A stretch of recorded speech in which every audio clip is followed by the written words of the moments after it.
بسم اللہ الرحمن الرحیم۔ السلام علیکم ناظرین، ملک ٹی وی میں خوش آمدید کہتے ہیں۔ آئیے چلتے ہیں آج کی سٹوری کی طرف۔ پچھلے ایک ہفتے سے دھند کا راج تھا، حد نگاہ چند میٹر تک دھند تھی۔ میرا چھوٹا بھائی حسب معمول مجھے چھوڑنے اسٹیشن آیا کرتا تھا۔ میری روٹین تھی کہ میں روزانہ صبح 7:30 بجے اسٹیشن پہنچ جاتی تھی۔ بھائی مجھے بائک پر چھوڑ جاتا تھا۔ تقریباً 7:45 بجے قریب لاہور سے گاڑی آتی تھی، میں اس پر بیٹھ جاتی اور صرف آدھے گھنٹے کا سفر ہوتا تھا۔ گاڑی مجھے پسرور ریلوے اسٹیشن پر اتار دیتی اور پھر میں وہاں سے کالج چلی جاتی تھی۔ واپسی پر 2 بجے والی گاڑی میں واپس آ جاتی تھی۔ ڈومالا کے چھوٹے سے قصبے میں میری رہائش تھی۔ ماں باپ سے بہت مشکل سے پڑھائی کی اجازت ملی تھی۔ میرا پروگرام بی کام کے بعد ایم کام یا MBA کرنے کا تھا۔ انتہائی ذمہ داری سے میں اپنی پڑھائی میں لگی تھی۔ پچھلے چند روز سے میں دیکھ رہی تھی کہ ایک 25-26 سالہ انتہائی ہینڈسم آدمی، جو 2 بچوں سمیت جن کی عمریں بچے کی 4 سال اور بچی کی عمر بمشکل 1 سال سے کم رہی ہوگی، ٹرین میں سوار ہو کر سفر کرتا ہے، اور اتفاق کی بات ہے کہ واپسی میں بھی اس کی 2 بچے ہی ہوتی ہے، اور جس گاڑی میں واپس آتی اس پر وہ واپس آتا تھا۔ میں ڈومالا سے بیٹھتی اور وہ چند کلومیٹر آگے قلعہ احمد آباد سے سوار ہوتا تھا اور پسرور اتر جاتا۔ واپسی پر اس کا سٹاپ مجھ سے پہلے آ جاتا اور وہ قلعہ احمد آباد اتر جاتا۔ پہلے تو میں نے غور نہیں کیا، مگر بعد میں بہت سی سوچیں ذہن میں آئیں کہ نہ جانے یہ ہر روز کہاں جاتا ہے، اور پھر اتنی سردی میں 2 چھوٹے بچوں کو ساتھ لے کر جانا کہاں کی عقل مندی ہے۔ بچہ تو 4 سال کا تھا، وہ تو تنگ نہ کرتا، مگر بچی چھوٹی ہونے کے باعث کافی تنگ کرتی تھی۔ وہ کبھی اس کو چھوٹے سے ہینڈ بیگ سے دودھ کی بوتل نکال کر منہ کو لگاتا، کبھی کسی چیز کے ساتھ اسے بہلانے کی کوشش کرتا۔ اس کے ساتھ ساتھ وہ بہت خیال رکھتا تھا کہ بچوں کو سردی سے ہر ممکن طریقے سے بچایا جا سکے۔ میں نہیں جانتی کہ وہ کب سے اس ٹرین میں سفر کر رہا ہے، مگر مجھے اس کو دیکھتے ہی چند ہفتے سے زیادہ نہیں ہوا تھا۔ اب تو میں محسوس کر رہی تھی کہ جیسے مجھے اس کا انتظار رہنے لگا تھا، اور جب کبھی وہ کسی اور ڈبے میں سوار ہو جاتا تھا تو میں پریشان ہو جاتی تھی۔ میں اپنی سیٹ پر بیٹھ کر دھیان رکھتی، اور جب قلعہ احمد آباد کا سٹاپ آ جاتا تو میں اس کو ڈھونڈتی کہ پتہ نہیں وہ آج آیا بھی ہے یا نہیں، اور جب وہ سوار ہو جاتا تو جیسے دل اطمینان محسوس کرتی۔ 1 یا 2 دن ایسا ہوا کہ وہ نہیں آیا تھا، ورنہ وہ روزانہ آ جاتا تھا۔ پسرور اسٹیشن پر تانگا اس کے انتظار میں ہوتا، وہ فوراً اس پر سوار ہوتا اور چلا جاتا، جبکہ میں اسٹیشن سے باہر آتی اور پیدل چلتے ہوئے اپنے کالج کی جانب چلی جاتی تھی۔ اس ریڈون کو 2 ماہ ہونے کو تھے۔ سردی کا زور ٹوٹ چکا تھا، موسم بہار جاری تھا، ہماری روٹین حسب معمول جاری تھی۔ آج تک نہ تو میں سمجھ سکی کہ یہ بندہ کہاں جاتا ہے، اور نہ ہی کوئی ایسا موقع ملا کہ اس سے بات ہو سکی۔ قدرتی بات تھی کہ جب میں رات کو اپنے بستر پر لیٹتی تو مجھے شریف آدمی کو یاد ستانے لگتی، اور میں بہت دفعہ حوصلہ جمع کرتی، سوچتی کہ صبح اس سے ضرور بات کروں گی، یہ معمہ ضرور حل کروں گی کہ اس کا روزانہ سفر کہاں کے لیے ہوتا ہے۔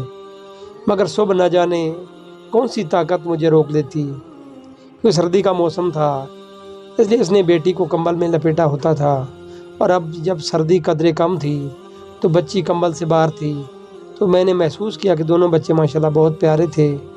یقیناً ان کی ماں بھی حسین ہوگی، مگر آج تک میں نے کبھی ان کو ان کے ساتھ نہ دیکھا تھا، اس لیے میرے دل میں خیال آتا تھا کہ اب تو خدا نخواستہ اس دنیا میں نہیں ہے، کہ پھر دونوں میاں بیوی میں کچھ اختلافات ہیں۔ بہرحال میں اس معاملے کی تہہ تک پہنچنا چاہتی رہ رہی تھی۔ شہلا بیٹا اٹھو بیٹا، آج کیا کالج نہیں جانا؟ بیٹا 8 بج چکے ہیں، آج تو آپ نے نماز بھی نہیں پڑھی، اس سے پہلے تو کبھی ایسا نہیں ہوا، آپ تو ٹائم کی بہت پابند ہو بیٹا۔ او سوری ماما، مجھے واقعی آج ہوش نہیں آیا، اور آپ بھی نہ، اب آئی ہیں تو ذرا پہلے اٹھا دیتی۔ بس بیٹا میں نے سوچا شاید تم رات پڑھتی رہی ہوگی، اس لیے میں نے نہیں اٹھایا۔ اب اٹھو اور جلدی سے فریش ہو کر باہر آؤ، ناشتہ ٹھنڈا ہو رہا ہے۔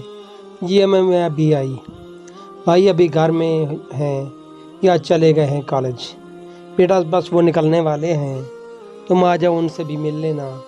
جی ماں جی میں ابھی آئی۔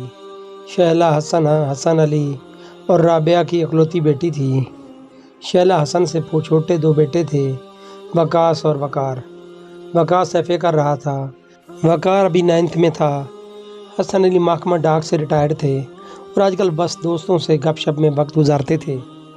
تینوں بچوں کی طرف سے وہ مطمئن تھے کہ وہ اپنی مرضی کی تعلیم حاصل کر رہے ہیں۔ شہلا آج کافی دنوں بعد چھٹی کر گھر پر ہی تھی اور ماں جی کا ہاتھ بٹا رہی تھی، مگر ذہن بار بار اس طرف تھا۔ نہ جانے وہ آج بھی آیا ہوگا یا نہیں، نہ جانے آج کتنا تنگ کیا ہوگا اسے بچوں نے۔ مئی کا مہینہ چل رہا تھا، موسم کافی حد تک گرم ہو گیا تھا۔ کچھ دنوں تک شہلا کے اگزام سٹارٹ ہونے کو تھے، اس لیے وہ کالج کی طرف سے کافی حد تک فری تھی۔ وہ گھر پر ہی تیاری میں مصروف تھی، اس لیے کچھ حد تک تو اس کی توجہ ہٹ گئی تھی، مگر وہ جب بھی کتابیں رکھتی اسے اپنی ٹرین کا سفر یاد آنے لگ جاتا۔ اور پھر اس کے ایگزام سٹارٹ ہو گئے۔ چھوٹا بھائی وقار اسے بائک پر چھوڑنے اسٹیشن آیا۔ ٹرین اپنے وقت پر آ گئی۔ شہلا حسن اسی میں سوار ہو گئے۔ اسے بہت بے چینی سے انتظار تھا کہ قلعہ احمد آباد کا اسٹیشن آئے اور وہ نظر آئے۔ چند منٹ بعد جب اس کا مطلوبہ اسٹاپ آیا اور ٹرین وہاں رکی تو شہلا حسن کی نظریں چھوٹے سے پلیٹ فارم پر اس کی متلاشی تھیں، مگر اسے جوس اور ٹھنڈے پانی کی بوتلیں اور گنڈیریاں بیچنے والے کے علاوہ کوئی نظر نہ آیا۔ شہلا حسن کے ذہن میں آیا کہ شاید وہ کسی اور ڈبے میں سوار ہو گیا ہوگا، یا پھر آج اس نے نہ آنا ہوگا، یا پھر ہو سکتا ہے اس نے سفر کرنا چھوڑ دیا ہو۔ بہرکیف وہ پسرور اسٹیشن پر اتری اور جب تک ٹرین آگے کی منزل کی جانب نہ بڑھ گئی وہ اسٹیشن پر ہی کھڑی رہی۔ تمام مسافر باہر کی جانب نکل رہے تھے، مگر وہ مسافروں میں شامل نہ تھا۔ 9 بجے پیپر شروع ہوا اور 12 بجے ختم ہو گیا۔ شہلا لائبریری آ گئی۔ اس نے طے کر لیا کہ واپس ہی اپنی روٹین کے مطابق 2 بجے ہی جائے گی، کیونکہ وہ ہو سکتا ہے پہلے ٹائم وہ نظر نہ آیا ہو، دوسرے ٹائم ہی واپسی پر مل جائے۔ نہ جانے کون سی کشش تھی کہ وہ انجانی شخصیت کے پیچھے چلی جا رہی تھی۔ شہلا کے ساتھ فرینڈز آپس میں پیپر کے بارے میں تبادلہ خیال کر رہی تھیں اور کچھ دوست جن کا پیپر سیکنڈ سیشن میں تھا وہ شہلا سے پوچھ رہی تھی کہ اس کے خیال میں دوسرے سیشن میں کون سے سوالات آ سکتے ہیں۔ ابھی شہلا لائبریری کے دروازے کے پاس ہی پہنچی تھی، جیسے اس کی سانس رک سی گئی، اس کے قدم وہی منجمد ہو گئے۔ شہلا حسن خود کو بھول گئی، کیونکہ جو چہرہ اس کے ذہن میں تھا، جس کو اس کی نظر تلاش کر رہی تھی، وہ اس کے سامنے سے گزر کر لائبریری سے ایگزامینیشن ہال کی جانب چلا جا رہا تھا۔ بعد میں اسے پتہ چلا کہ امتحان لینے والا جو عملہ آیا ہے موصوف اس کا حصہ ہے۔ اس سے یہ بات تو طے تھی کہ مولانا صاحب کہیں پروفیسر رہے ہوں گے۔ یہ تو پتہ چل گیا تھا کہ وہ کسی کالج میں پڑھاتے ہوں گے، مگر بچے کہاں چھوڑ آتے ہیں اور روزانہ ان کو ساتھ کیوں لے کر آتے ہیں؟ ابھی بہت سے سوالوں کے جواب باقی تھے۔ آخری پیپر تھا جب قلعہ احمد آباد اسٹیشن پر ٹرین کے شہلا حسن کی نظریں حسب معمول پلیٹ فارم پر ٹھہری ہوئی تھیں، اور آج جب پروفیسر صاحب اپنے بچوں کے ہمراہ ٹرین پر سوار ہونے کے لیے آگے بڑھے تو ہمیشہ کی طرح انہوں نے اپنی بیٹی کو اٹھایا ہوا تھا، اور آج بیٹی کی انگلی انہوں نے نہیں بلکہ ان کے ساتھی آئی ایک لڑکی نے پکڑ رکھی تھی۔ پہلی نظر میں تو یہی گمان ہو رہا تھا کہ یہ ان کی بیوی ہے، مگر اصل حقیقت ابھی تک کچھ علم نہ تھا۔ وہ پوری فیملی ٹرین پر سوار ہوئی اور گاڑی اپنی منزل کی جانب بڑھنے لگی۔ دوسرے ڈبے میں سوار ہونے کے باعث شہلا حسن پروفیسر فیملی کو دیکھ نہ پا رہی تھی۔ جب پسرور اسٹیشن پر گاڑی رکی تو شہلا بھاگ کر نیچے اتری۔ اس کی توجہ اپنے مطلوبہ شخصیت کی جانب مرکوز تھی۔ وہ سب اپنی روٹین کے مطابق اترے اور تانگا پکڑ کر اپنی منزل کی جانب چل دیے۔ دنیا میں سب سے تیز رفتار گاڑی وقت ہے، جو چلتی چلتی اپنی منزل پر پہنچ جاتی ہے اور اس کا علم بھی نہیں ہوتا۔ شہلا پروفیسر شہلا حسن بن چکی تھی۔ حسن علی اور رابعہ اپنی بیٹی کے لیے رشتہ تلاش کرنے میں مصروف تھے۔ ان کا ارادہ ساتھ ساتھ ہی وکاس کی دلہن لانے کا بھی تھا تاکہ گھر میں بیٹی کی کمی محسوس نہ ہو، مگر شہلا حسن آج تک ماضی کو نہ بھلا سکی تھی۔ پروفیسر کی شکل میں اس کا آئیڈیل اس کی آنکھوں میں چھایا رہتا، لاکھ کوشش کے باوجود بھی وہ اس نقش کو ہٹا نہ پائی تھی۔ اسے اپنے آپ پر راہ راہ کر غصہ آتا کہ آخر تب اس نے کیوں بات نہ کی تھی، کیوں نہ پوچھا تھا کہ ان کے ساتھ آخر کون ہے۔ وہ چھوٹے چھوٹے بچوں کے ساتھ روزانہ ڈیوٹی پر آتے ہیں، اور پھر ایک روز جب انہوں نے اپنی بیوی کے ساتھ سفر کیا تھا تو اب کیا معاملہ تھا؟ بیوی نہیں نہیں، ایسا نہیں ہو سکتا، قدرت میرے ساتھ ایسا نہیں کر سکتی، وہ پروفیسر صاحب کی بیوی کیسے ہو سکتی ہے؟ میڈم شہلا حسن، یہ تم کیا سوچ رہی ہو؟ آخر لوگ کیا سوچیں گے؟ تم اپنے گھر والوں کو کیا کہو گی کہ ایک پڑھی لکھی سمجھدار ذہین لڑکی کو آخر کیا ہوا ہے، یہ ایک دو بچوں کے باپ کی یاد میں نہ جانے کیا سوچ رہی ہے۔ نماز پڑھ خدا کے حضور دعا کرتی کہ یا خدا میرے دل و دماغ سے یہ بوجھ اتار دے، میں کب تک اس حصار میں قید رہوں گی، اے خدا میری مشکل آسان کر دے اور مجھے اس امتحان میں سرخرو کر دے۔ شہلا کو سیالکوٹ کے پرائیویٹ کالج میں جاب ملی ہوئی تھی۔ وہ اسی پرانی روٹین کے مطابق روزانہ 7:45 ڈومالا اسٹیشن سے بیٹھتی اور سیالکوٹ آ جاتی تھی۔ اب وہ اکیلی سفر نہ کرتی تھی بلکہ پروفیسر صاحب یاد میں ہمہ وقت اس کے ہمراہ ہوتے تھے۔ جیسے ہی قلعہ احمد آباد کا اسٹیشن آتا ہے، اس کی بے چین نگاہیں پلیٹ فارم پر اپنے آئیڈیل کو تلاش کرتی ہیں۔ پسرور اسٹیشن پر تو وہ کافی دفعہ گاڑی سے اتر کر تانگا اسٹینڈ کی طرف بھی چکر لگا چکی تھی، مگر کامیاب نہ ہو سکی تھی۔ اور پھر ایک روز جب دوست نے اسے کالج میں جاب دلوائی تھی، اس کے کالج میں کوئی فنکشن تھا تو اس نے شہلا کو بھی انوائٹ کر رکھا تھا۔ شہلا اپنے کالج جانے کی بجائے سیدھی خادم اعلیٰ روڈ سیالکوٹ پر واقع اس کامرس کالج میں پہنچی۔ جب وہ ہال میں پہنچی تو پروگرام شروع ہونے والا تھا۔ سب مہمان آ چکے تھے۔ ٹھیک 9:15 بجے تلاوت کلام پاک شروع ہوئی۔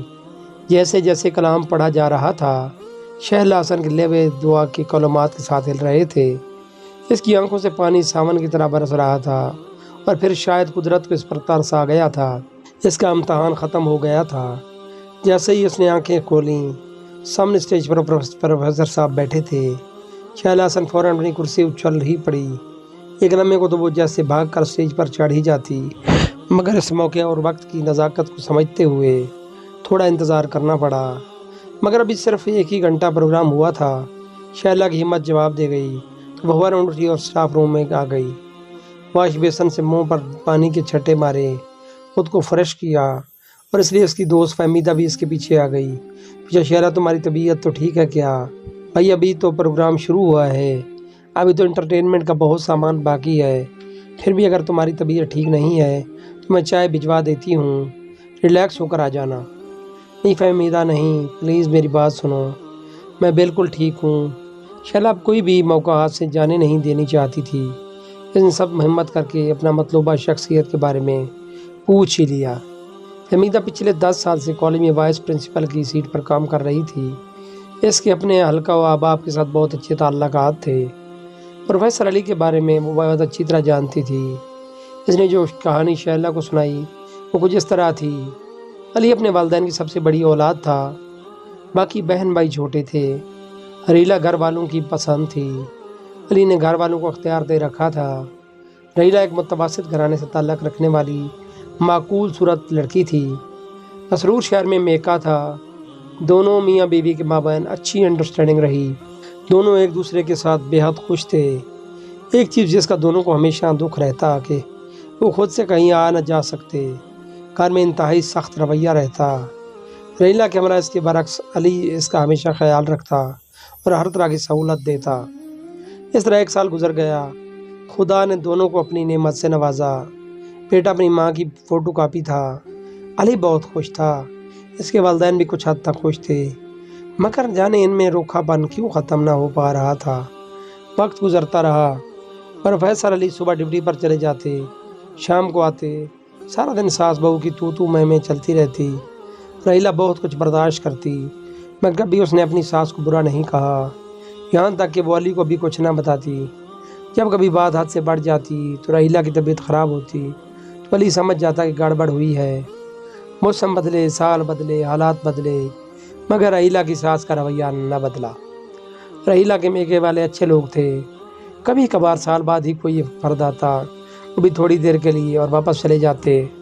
ان لوگوں کو کچھ خبر نہ تھی کہ یہ بات اس حد تک بڑھ چکی ہے کہ ان کی بیٹی پر ذہنی ظلم و ستم کی بھرمار ہو چکی ہے۔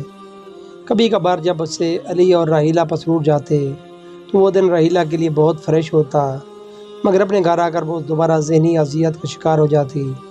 پھر خدا نے ان کو اپنی رحمت سے نواز کر ان کی فیملی کو مکمل کر دیا۔ بیٹی کی پیدائش پر علی نے بہت زیادہ خوشی منائی، اپنے تمام کولیگز کو مٹھائی بھجوائی، مگر شاید خدا کو کچھ اور ہی منظور تھا۔ ابھی ننھی پری صرف 2 ماہ کی تھی کہ راحیلہ نے واش روم میں گھس کر تیزاب پی لیا۔ تیزاب کی زیادہ مقدار اندر جانے کی وجہ سے اور پھر دروازہ بند ہونے کی وجہ سے کافی ٹائم گزر گیا تو رحیلہ جان کی بازی ہار گئی۔ پروفیسر علی تو جیسے چپ ہی لگ گئی، کیونکہ وہ صورتحال سے آگاہ تھا، اس لیے خاموش تھا۔ اپنے دونوں بچوں کو ساتھ لے کر روزانہ ڈیوٹی پر آتا، کیونکہ اس کی ماں اور بہن اس کے بچوں کو سنبھالنے کو تیار نہ تھی۔ علی قلعہ احمد آباد سے پسرور آتا، بچوں کو اپنے سسرال چھوڑتا اور پھر ڈیوٹی پر چلا جاتا۔ جیسے جیسے فہمیدہ میڈم کہانی سنا رہی تھیں، شہلا حسن ماضی کے جھروکوں میں جھانک کر اپنی مووی دیکھ ہی رہی تھی۔ یہاں وہ علی کو اپنے بچوں کے ہمراہ آتا دیکھتی۔ ننھی پری 10 ماہ کی ہوئی تو وہ اپنی خالہ تنزیلہ کے ساتھ بہت اٹیچ تھی۔